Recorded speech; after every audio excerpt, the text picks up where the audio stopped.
So my pedagogic question to answer was how to provide quality feedback in a timely manner. When I first started to give feedback, first started to mark assessments and to give feedback on those assessments, then I used a marking scheme.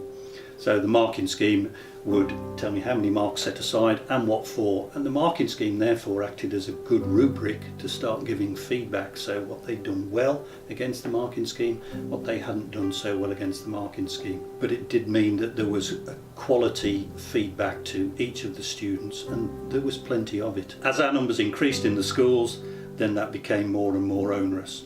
So although I was producing what I would consider to be quality feedback, it was invariably coming back late. The timeliness was becoming more and more of a problem, so much so that you could say that eventually it was becoming irrelevant because the students had moved on and had done further assessments and had further feedback as well. I looked to improve at least my timeliness by producing the same kind of feedback against the marking criteria, but instead of doing that on a student by student basis, to start building a database of feedback.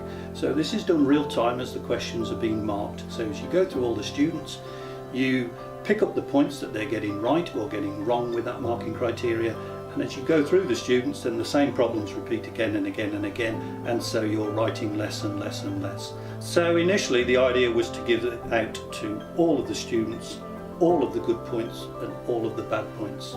Now actually, rather than that being a compromise, I consider that that improved the quality. Sometimes people get things right, but they don't know that they've got them right. But by laying these down as the key points that have been got right and the key points that have been got wrong for a marking criteria, then all of the students are learning from all the other students' mistakes and from their successes as well. So whilst cutting down my time on the production of feedback, what it was also doing was improving the quality of feedback for the individual.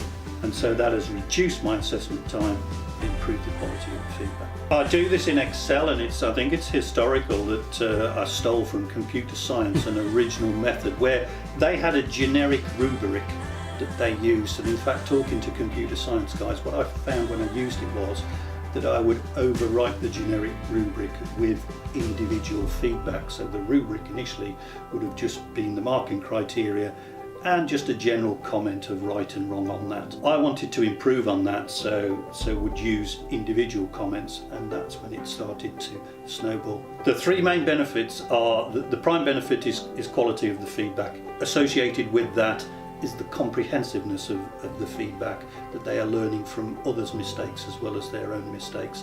And the third element, I would say, is the fact that they are wrapped up in a timely delivery. I was delivering that before, but way beyond the feedback scope. Turnitin could make it real time, so that as you're going through the assessments, you're putting more and more comments into the rubric. Then that would give us a single package to operate with instead of using a spreadsheet and a mail merge at the moment.